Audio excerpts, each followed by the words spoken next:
जब भी हम दुनिया के अलग अलग देशों की खासियतों की बात करते हैं, उत्तर कोरिया निश्चित ही सबसे रहस्यमय और सबसे ज्यादा चर्चा में रहने वाले देशों में से एक है। अपने कभी के भाई जैसे देश दक्षिण कोरिया से अलग, उत्तर कोरिया से जुड़ी हर बात मानो एक रहस्यमयी पर्दे में ढकी रहती है। लेकिन हाल के वर्षों में कुछ पत्रकार और कुछ आम लोग अपनी जान की परवाह किए बिना देश के भीतर तक गए और ऐसे वीडियो टुकड़े रिकॉर्ड कर लाए जिनका बाहर आना ही प्रतिबंधित माना जाता है। चरम सैन्य प्रशिक्षण से लेकर दबे हुए आम नागरिकों की जिंदगी तक, हर दृश्य इस बंद देश का एक अनोखा और झकझोर देने वाला पहलू दिखाता है। तो आज मेरे साथ चलिए देखते हैं उत्तर कोरिया के 10 सबसे डरावने प्रतिबंधित वीडियो जिनकी अजीबोगरीब सच्चाई आपकी कल्पना से कहीं आगे है।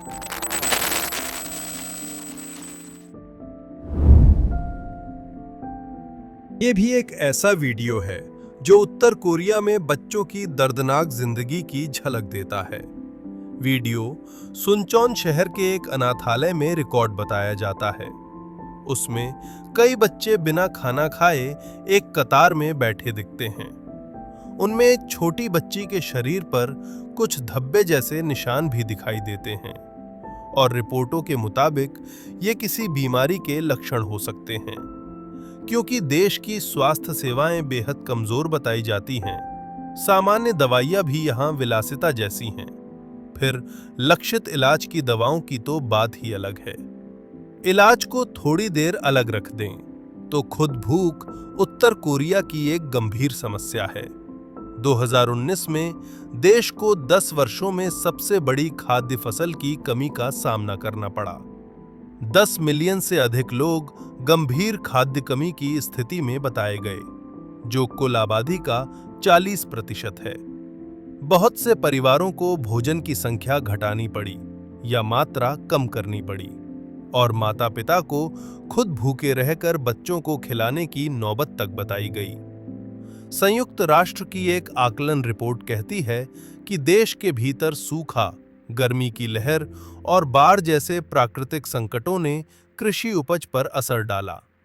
साथ ही ईंधन और बिजली जैसे संसाधनों की कमी असामान्य रूप से ज्यादा बताई जाती है, जिससे फसल कटाई के बाद उसे समय पर प्रोसेस करना, ढोना और सही तरीके से भंडारित करना मुश्किल हो जाता है और इससे खाद्य नुकसान और बढ़ जाता है। यहां तक कि बाहर से आयात की जा सकने वाली मात्रा को जोड़कर भी उत्तर कोरिया के सामने 1,36,000 टन की खाद्य कमी बनी रहने की बात कही जाती है। अन्य देशों की तरह आसानी से भोजन आयात करके लोगों को खिलाना यहां संभव नहीं, क्योंकि आयात पर भी बड़े प्रतिबंध लगाए जाते हैं। और इसी दौरान किम जोंग उन के बारे में कहा जाता है कि वे राजा जैसी विलासितापूर्ण जिंदगी जीते हैं। कई मिलियन अमेरिकी डॉलर के लग्जरी सामान खरीदते हैं, परमाणु हथियारों पर भारी खर्च करते हैं और एक ऐसे विशाल हवाई अड्डे पर भी धन बहाते हैं जिसे इस्तेमाल करने वाले लोग ही बहुत कम दिखते हैं। पहली नजर में इसे देखकर क्या आपको भी लगेगा कि यह कोई परित्यक्त नागरिक हवाई अड्डा है? लेकिन वास्तव में यह प्योंगयांग सुनान अंतर्राष्ट्रीय हवाई अड्डा बताया जाता है और इसे देश का सबसे व्यस्त हवाई अड्डा भी कहा जाता है। फिर भी जैसा यह दिखता है, व्यस्त शब्द से इसका कोई मेल नहीं बैठता। कई उड़ान मार्ग भी मांग की कमी के कारण स्थगित बताए जाते हैं। इस तरह के दृश्य की जड़ें उत्तर कोरिया की नागरिक यात्रा नीति से जुड़ी बताई जाती हैं। आधिकारिक रिपोर्टों के अनुसार उत्तर कोरिया के नागरिकों को देश के भीतर भी स्वतंत्र रूप से यात्रा करने की आजादी नहीं होती, तो विदेश की उड़ान बुक करने की बात तो बहुत दूर है। सीमा सुरक्षा की सख्ती भी दुनिया भर में जानी जाती है। सीमा पार करने की कोशिश मानो मौत से सौदा करने जैसी मानी जाती है और इसी कारण खुले तौर पर विमान से यात्रा करने वाले लोग बहुत ही कम बताए जाते हैं और बाहर जाने वाले कम हैं तो अंदर आने वाले भी बहुत ज्यादा नहीं। अंतर्राष्ट्रीय पर्यटकों पर भी कड़ा नियंत्रण बताया जाता है और सिर्फ कुछ ही लोग आवेदन प्रक्रिया के जरिए सचमुच देश में प्रवेश कर पाते हैं। अभी तक इस हवाई अड्डे पर केवल 2 एयरलाइनों का आना जाना बताया जाता है। देश की आधिकारिक एयरलाइन एयर कोरियो और चाइना सदर्न एयरलाइंस। 2019 में ट्रैवल व्लॉगर जॉर्डन सिमंस ने YouTube पर अपना अनुभव साझा किया था कि वह उत्तर कोरिया से कैसे निकला। उसके वीडियो में हवाई अड्डा लगभग पूरी तरह खाली दिखता है और यह अनुभव कुछ हद तक अवास्तविक सा लगता है। लेकिन अगर आप थोड़ा ठहर कर सोचें तो एक सवाल उभरता है, जब उड़ान भरने वाले लोग ही नहीं तो सरकार ने इतना बड़ा हवाई अड्डा बनाने पर इतना पैसा क्यों लगाया? या फिर सिर्फ एक छोटा टर्मिनल ही क्यों नहीं बनाया गया, बजाय इसके कि इतना बड़ा ढांचा खाली पड़ा रहे? अगर यही पैसा लोगों की बुनियादी जरूरतों पर लगाया जाता तो शायद ज्यादा असर होता, मगर ऐसा लगता है कि सरकार को इसकी परवाह नहीं। उत्तर कोरिया और अमेरिका के रिश्ते खराब हैं, ये कोई नई बात नहीं, और अभी तो ये और बिगड़ने की दिशा में ही जाता दिखता है। इस वीडियो में आप साफ देख सकते हैं कि उत्तर कोरियाई सैनिकों के निशानेबाजी अभ्यास में जिन लक्ष्यों का इस्तेमाल होता है, उनका डिजाइन काफी संकेत देता है। अगर आप लक्ष्य के हेलमेट को ध्यान से देखें तो वो बिना शक अमेरिकी सैनिक जैसा दिखता है और सरकार का संकेत बिल्कुल खुलकर सामने आता है। और अमेरिका विरोधी प्रचार उत्तर कोरिया में सिर्फ सतह पर नहीं, बहुत गहराई तक मौजूद बताया जाता है। सैन्य अभ्यास में लक्ष्य को अमेरिकी सैनिक जैसा बनाना ही नहीं, सरकार बड़े पैमाने पर प्रचार कार्यक्रम भी करती है ताकि नागरिकों के भीतर अमेरिका के प्रति शत्रुता बढ़े। और जैसा अनुमान लगाया जा सकता है, बताया जाता है कि यह प्रचार बहुत असरदार रहा। रिपोर्टों के मुताबिक 23 सितंबर 2017 को राजधानी प्योंगयांग में एक विशाल अमेरिका विरोधी जनसभा हुई, जिसमें 1 लाख से अधिक लोग शामिल बताए गए। वहां बड़े बड़े प्रचार पोस्टर भी होते हैं। दृश्य यह है कि मिसाइलें अमेरिकी साम्राज्यवादियों की ओर तनी हुई दिखती हैं। जनसभा में लोग मुट्ठियां उठाकर नारे लगाते हैं और गुस्से की आवाजें गूंजती हैं। यह भी कहा जाता है कि सरकार अपने नागरिकों को प्रचार फिल्में दिखाती है जिनमें अमेरिका को अत्यंत गरीब रूप में दिखाया जाता है। बात सुनने में अजीब लग सकती है, लेकिन अगर सरकार बाहर की दुनिया का अच्छा पक्ष दिखाए तो अधिक लोग सीमा पार करने या नदी में कूदकर भागने की कोशिश कर सकते हैं। फिर भी किम जोंग उन और उनके करीबी लोगों द्वारा इतनी बड़ी स्क्रिप्टेड तस्वीर रचना लोगों को हैरान कर देता है। अब जो वीडियो आता है वो आपको थोड़ा बहुत ये समझा सकता है कि उत्तर कोरिया की जेल का माहौल कैसा हो सकता है। ये कुछ साल पहले लीक हुआ वीडियो बताया जाता है। हैरानी ये कि इसमें जेल का अंदरूनी हिस्सा भी नहीं दिखता, बस एक पूछताछ कक्ष है। वीडियो में एक जेल प्रहरी एक महिला से पूछताछ करता दिखता है। बताया जाता है कि उस महिला को इसलिए पकड़ा गया क्योंकि वह नदी पार करके उत्तर कोरिया से भागने की कोशिश कर रही थी। बातचीत का असली नेरो स्पष्ट नहीं है, लेकिन महिला की देह भाषा से उसकी गहरी दहशत साफ झलकती है, क्योंकि ऐसे पलायन की कोशिश करने वालों को पकड़े जाने पर मानव अधिकारों का गंभीर उल्लंघन करने वाली सजाओं का सामना करना पड़ सकता है, ऐसा कहा जाता है। एक दूसरे वीडियो में पूछताछ एक पुरुष की हो रही है। उसके हाथ पीछे बंधे हैं और आंखों पर पट्टी है। उपशीर्षकों के अनुसार वह किम जोंग उन की तस्वीर फाड़ने के कारण हिरासत में है और यह बात किम जोंग उन को पसंद नहीं मानी जाती। उसी वक्त प्रहरी उस पर चिल्लाता हुआ दिखाई देता है और कैमरे के बाहर क्या होता होगा यह और भी गंभीर हो सकता है। उत्तर कोरिया फ्यूचर नाम की एक गैर लाभकारी संस्था ने उत्तर कोरिया की जेल प्रणाली में अंतर्राष्ट्रीय कानून के उल्लंघन के आरोपों पर विस्तृत जांच की है।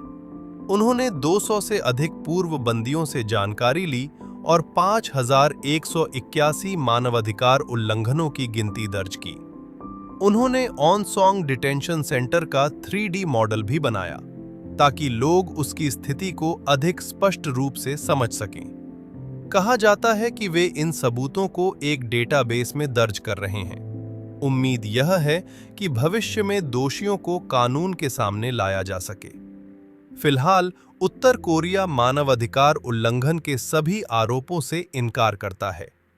बीबीसी ने इस जांच पर प्रतिक्रिया के लिए उत्तर कोरिया के प्रतिनिधियों से संपर्क करने की कोशिश की, लेकिन कोई जवाब नहीं मिला। ये 2021 का एक वीडियो है। इसमें एक उत्तर कोरियाई पुरुष तैरकर स्वतंत्रता के पार पहुंचता दिखता है। इस व्यक्ति का नाम सार्वजनिक नहीं किया गया। बताया जाता है कि वो उत्तर कोरिया की जिंदगी से बेहद तंग आ चुका था, इसलिए उसने डाइविंग सूट और फिन पहनकर पानी में छलांग लगा दी। जान बचाने के लिए उसने कम से कम 6 घंटे तक तैरने की बात कही जाती है, और क्योंकि उसे समय पर देखा नहीं जा सका, समुद्री सुरक्षा एजेंसियां भी उसे पकड़ नहीं पाईं, जिससे वो सफलतापूर्वक निकल गया। कहना आसान है, लेकिन दक्षिण कोरिया पहुंचने के लिए उसे प्रसिद्ध निरस्त्रीकृत क्षेत्र यानी DMZ को पार करना पड़ता है। ये वही इलाका है जो उत्तर और दक्षिण कोरिया को अलग करता है। सिद्धांत रूप से वहां युद्ध या संघर्ष नहीं होना चाहिए, फिर भी इसे दुनिया के सबसे कड़े पहरे वाले क्षेत्रों में से एक माना जाता है। दोनों देशों की सेनाएं वहां तैनात रहती हैं, और कोई भी सीमा पार करे या समझौते का उल्लंघन करे तो टकराव की आशंका बढ़ जाती है। तो आप कल्पना कर सकते हैं, अगर किसी तरफ का सैनिक उसे पानी में तैरते और दूसरे देश में घुसने की कोशिश करते देख ले तो नतीजा क्या हो सकता है। ये ऐसा कदम है जो अंतर्राष्ट्रीय घटना भी बन सकता है। फिर भी इतनी बड़ी जोखिम वाली इस भागदौड़ के बावजूद वो व्यक्ति बहुत भाग्यशाली रहा और दक्षिण कोरिया पहुंच गया। और क्योंकि दक्षिण कोरिया में उत्तर कोरियाई आगंतुकों को वापस भेजने का कानून नहीं बताया जाता, ऐसा लगता है कि उसे वही आजादी मिल गई जिसे वो बेसब्री से खोज रहा था। पहले हमने बात की थी कि उत्तर कोरिया में महिला सैनिकों के साथ कैसा व्यवहार किया जाता है, लेकिन सच ये है कि यहाँ की सैन्य ट्रेनिंग पुरुष सैनिकों के लिए भी कुछ खास आसान नहीं बताई जाती। हाल ही में उत्तर कोरियाई पुरुष सैनिकों की ट्रेनिंग का एक वीडियो इंटरनेट पर घूमता दिखा, और मानना पड़ेगा ये सैनिक वाकई कमाल के दिखते हैं।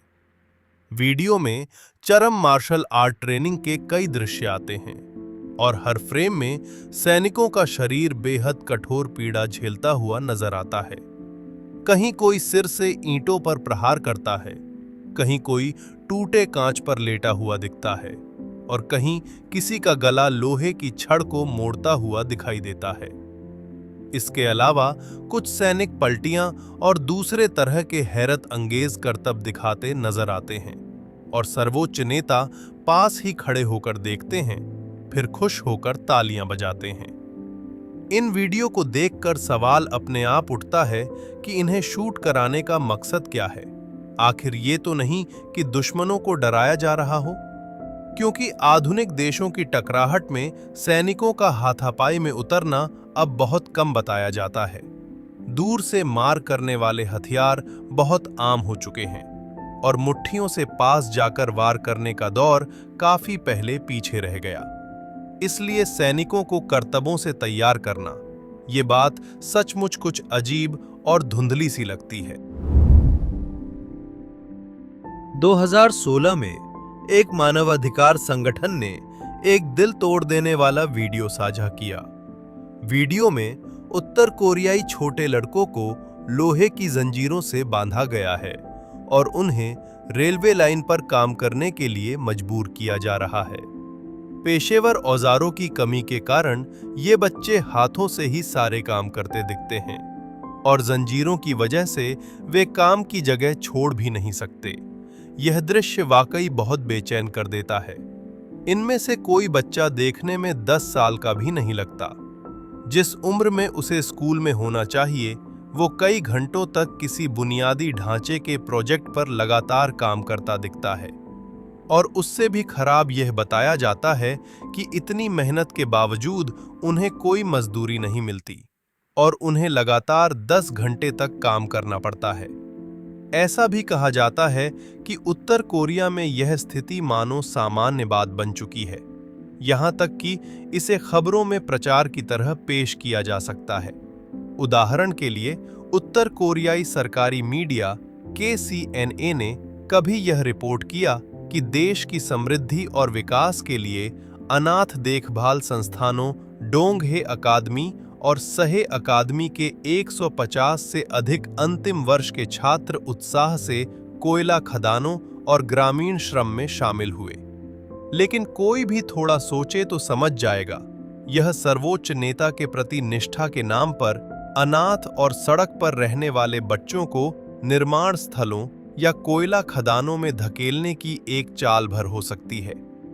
2016 में ही कुछ मानवाधिकार समूहों ने चेतावनी दी थी कि करीब 24 लाख आबादी वाले उत्तर कोरिया में कुछ मिलियन बच्चे रोजाना जबरन कठोर श्रम कर रहे हो सकते हैं। संयुक्त राष्ट्र के मानवाधिकार विशेषज्ञों ने भी उत्तर कोरियाई सरकार को संदेश भेजकर बच्चों के श्रम पर गहरी चिंता जताई और कड़ा विरोध दर्ज किया। ब्रिटेन के संयुक्त राष्ट्र राजदूत मैथ्यू रायक्रॉफ्ट ने तो और तीखे शब्दों में कहा कि यह पूरी तरह आधुनिक गुलामी है।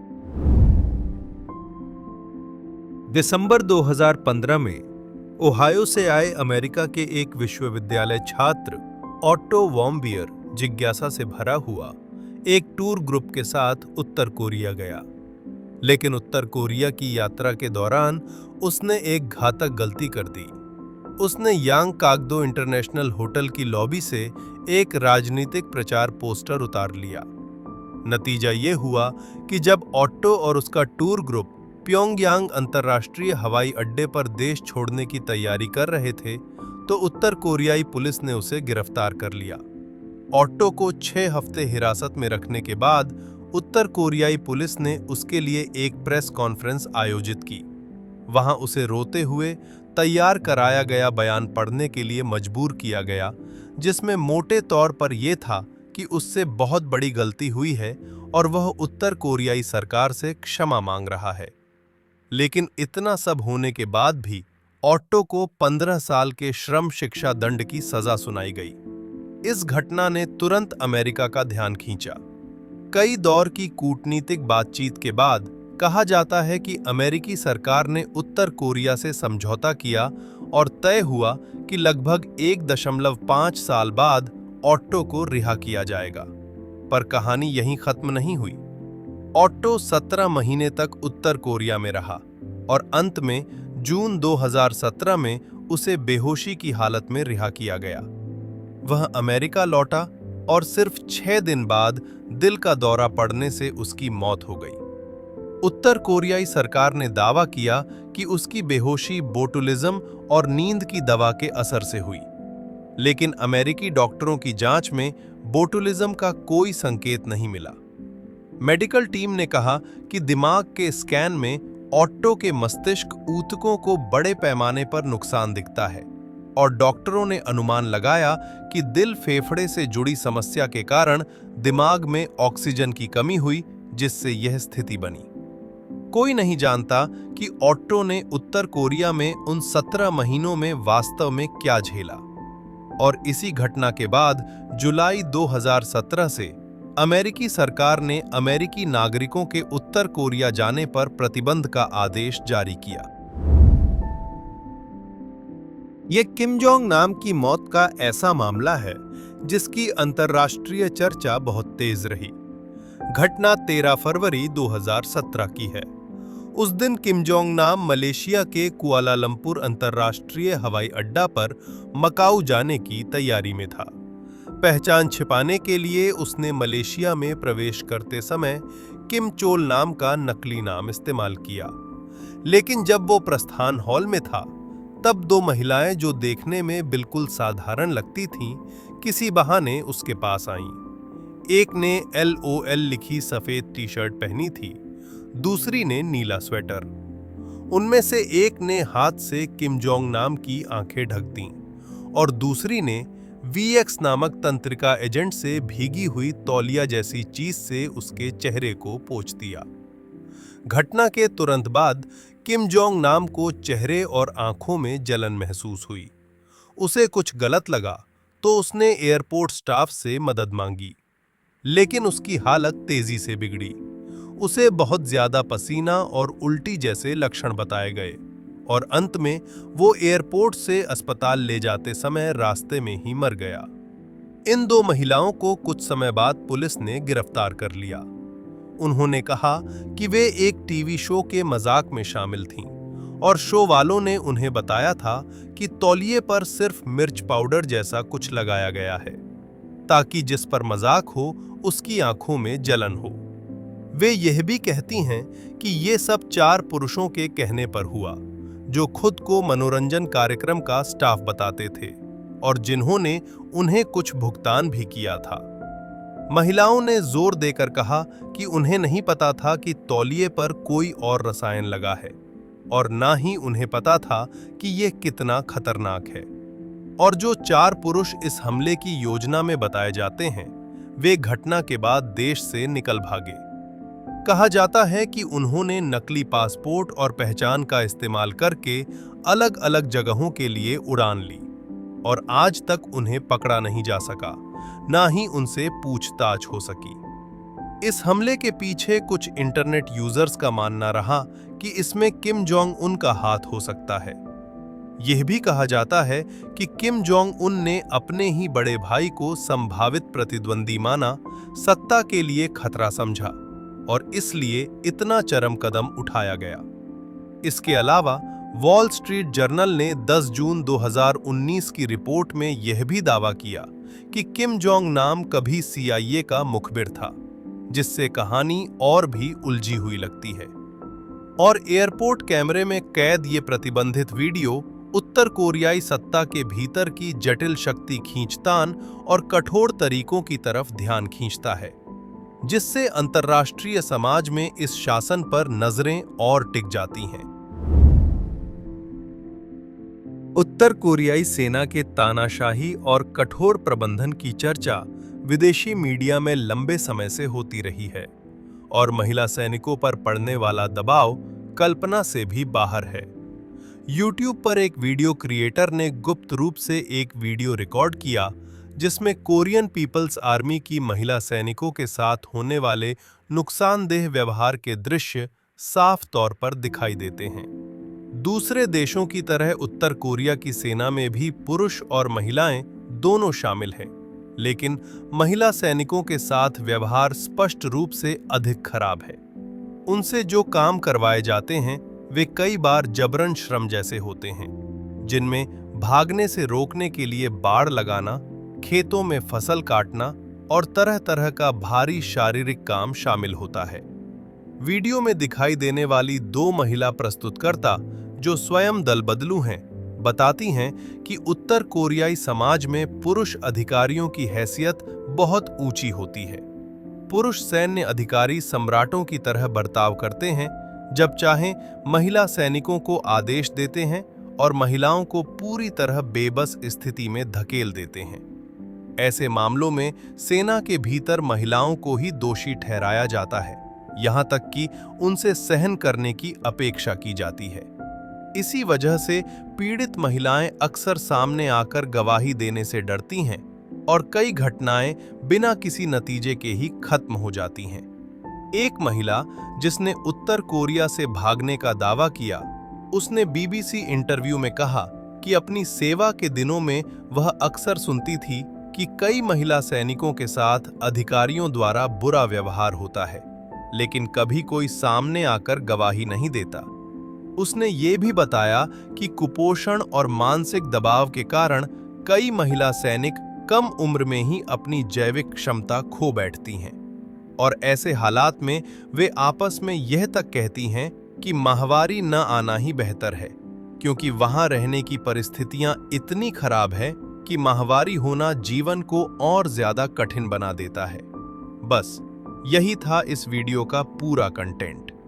आज बताए गए उत्तर कोरिया के 10 प्रतिबंधित वीडियो में से कौन सा आपको सबसे ज्यादा याद रह गया? नीचे कमेंट में जरूर बताइए। अगर आपको यह वीडियो पसंद आया हो तो लाइक कीजिए, चैनल सब्सक्राइब कीजिए और दोस्तों के साथ शेयर भी कीजिए। देखने के लिए धन्यवाद। अगली वीडियो में फिर मिलेंगे।